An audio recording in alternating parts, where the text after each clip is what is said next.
Welcome back. I'm going to read a couple more chapters from Sideways Stories from Wayside School. Today, first up, we have chapter 6, Bebe. Bebe was a girl with short brown hair, a little Bebe nose, totally tiny toes, and big brown eyes. Her full name was Bebe Gunn. She was the fastest draw in Miss Jewel's class. She could draw a cat in less than 45 seconds, a dog in less than 30, a flower in less than 8 seconds. But of course, Bebe never drew just one dog or one cat or one flower. Art was from 12:30 to 1:30. Why, in that time, she could draw 50 cats, 100 flowers, 20 dogs, and several eggs or watermelons. It took her about the same amount of time to draw a watermelon as an egg. Calvin sat next to Bebe. He didn't think he was very good at art. Why, it took him the whole period just to draw one airplane. So instead, he just helped Bebe. He was Bebe's assistant. As soon as Bebe would finish one masterpiece, Calvin would take it from her and set it down and give her a clean sheet of paper. Whenever her crayon ran low, Calvin was ready with a new crayon. That way, Bebe didn't have to waste any time, and in return, Bebe would draw 5 or 6 airplanes for Calvin. It was 12:30, time for art. Bebe was ready. On her desk was a yellow sheet of construction paper. In her hand was a green crayon. Calvin was ready. He held a stack of paper and a box of crayons. "Ready, Bebe?" said Calvin. "Ready, Calvin," said Bebe. "Okay," said Miss Jewels, "it's time for art." She was hardly finished with her sentence when Bebe had already drawn a picture of a leaf. Calvin took it from her and put down another piece of paper. "Red," called out Bebe. Calvin handed Bebe a red crayon. "Blue," shouted Bebe. He gave her a blue crayon. They were quite the pair. Their teamwork was remarkable. Bebe drew pictures as fast as Calvin could pick up the old piece of paper and set down the new. A fish, an apple, 3 cherries, bing, bang, bong.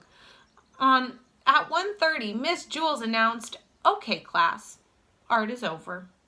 Bebe dropped her crayon and fell over at her desk. Calvin sighed and leaned back in his chair. He could hardly move. They had broken their old record. Bebe had drawn 378 pictures. They lay in a pile on Calvin's desk. Miss Jewels walked by. "Calvin, did you draw all of these pictures?" Calvin laughed. "No, I can't draw." Bebe drew them all.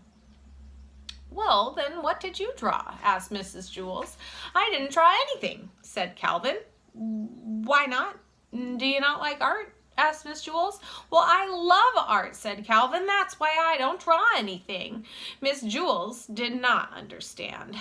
"It would have taken me the whole period just to draw one picture," said Calvin, "and Bebe would have only been able to draw 100 pictures. But with the two of us working together, she was able to draw 378 pictures. That's a lot of art." Bebe and Calvin shook hands. "No," said Miss Jewels. "This isn't how you measure art. It's not how many pictures you have. It's how good the pictures are. Why, a person could spend his whole life just drawing one picture of a cat. In that time, I'm sure Bebe could have drawn 1,000,000 cats." Miss Jewels continued, "But if that one picture is better than each of Bebe's 2,000,000, then that person has produced more art than Bebe." Bebe looked as if she was going to cry. She picked up all the pictures from Calvin's desk and threw them in the garbage. Then she ran from the room.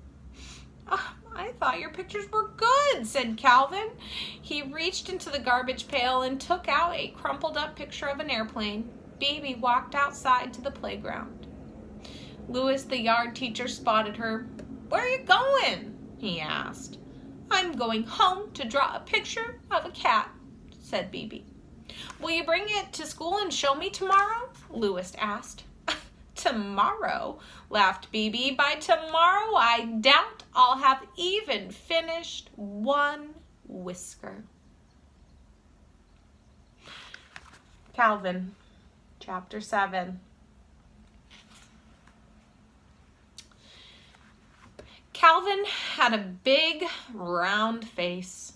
Calvin, said Miss Jules, I want you to take this note to Miss Zarvis. Miss Zarvis? Asked Calvin. Yes, Miss Zarvis, said Miss Jules. You know where she is, don't you? Yes, said Calvin. She's on the 19th story. Well, that's right, Calvin, said Miss Jules. Please take it to her. Calvin didn't move. Well, what are you waiting for? Asked Miss Jules. She's on the 19th story, said Calvin. Yes, we've already established that fact, said Miss Jules. The 19th story, repeated Calvin. Yes, Calvin, the 19th story, said Miss Jules. Now take it to her before I lose my patience. But Miss Jules, said Calvin. Now, Calvin, said Miss Jules, unless you would rather go home on the kindergarten bus, take it. Yes, ma'am, said Calvin slowly as he walked out the door. Ha, ha, ha, laughed Terence. Take it to the 19th story. Give it to Miss Zarvis, hooted Myron. Have fun on the 19th story, called out Jason. Calvin stood outside the door to the classroom. He didn't know where to go. As you know, when the builder built Wayside School, he accidentally built it sideways, but he also forgot to build the 19th story. He built the 18th and then the 20th, but no 19th. He said he was very sorry. There was also no Miss Zarvis. Miss Zarvis taught the class on the 19th story. Since there was no 19th story, there was no Miss Zarvis. And besides that, as if Calvin didn't have enough problems, there was no note. Miss Jules hadn't given Calvin anything. Boy, this is just great, thought Calvin. Just great. I'm supposed to take a note that I don't have to a teacher who doesn't exist that teaches on a story that was never built. He didn't know what to do. He walked down to the 18th story, then back up to the 20th, then back down to the 18th, and back up again to the 20th. There was no 19th story.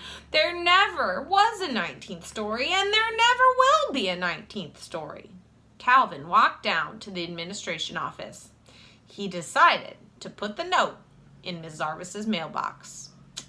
But there wasn't one of those either. That didn't bother Calvin too much, however, since he didn't have a note. But he looked out the window and saw Louis, the yard teacher, shooting baskets. Louis will know just what to do, he thought. Calvin went outside. Hey, Louis, yelled Calvin. Hi, Calvin, said Louis. He tossed the basketball. Calvin dribbled it up and took a shot. He missed, but Louis tipped it in. Did you want to play a game? Louis asked. I don't have time, said Calvin. I have to deliver a note to Miss Zarvis up on the 19th story. Then what are you doing down here? Said Louis. Well, you see, there's no 19th story, said Calvin. Well, then where's Miss Zarvis? Asked Louis. Well, there's no Miss Zarvis, said Calvin. Well, then what are you going to do with the note? Asked Louis. Well, there's no note, said Calvin. Oh, I understand, said Louis. Well, that's good, said Calvin. Because I don't. It's very simple, said Louis. You're not supposed to take no notes to no teachers, and you already haven't done it. Calvin didn't understand. I'll just have to tell Miss Jules. I couldn't deliver the note, he said. That's good, said Louis. The truth is always the best. Besides, I don't think I understand what I said either. Calvin walked up 30 flights of stairs back to Miss Jules's class. Thank you very much, Calvin, said Mrs. Jewls. Calvin said, but Miss Jewls interrupted him. That was a very important note, and I'm glad I was able to count on you. Yes, but you see, said Calvin, you delivered that note to Miss Zarvis on the 19th story, asked Jason. How did you do it? What do you mean, how did he do it? Asked Mrs. Jewls. He gave Miss Zarvis the note. Some people, Jason, are responsible. But you see, Miss Jewls, said Calvin. The note was very important, said Miss Jewls. I told Miss Zarvis not to meet me for lunch today. Oh, don't worry, said Calvin. She won't. Oh, good, said Miss Jewls. I have a coffee can full of Tootsie Pops under my desk. You may help yourself to one for being such a good messenger. Thanks, said Calvin, but really, it was nothing. All right, those are our 2 chapters for today. Remember, Sideways Story from Wayside School. I hope you enjoyed it, and check back tomorrow for 2 more chapters.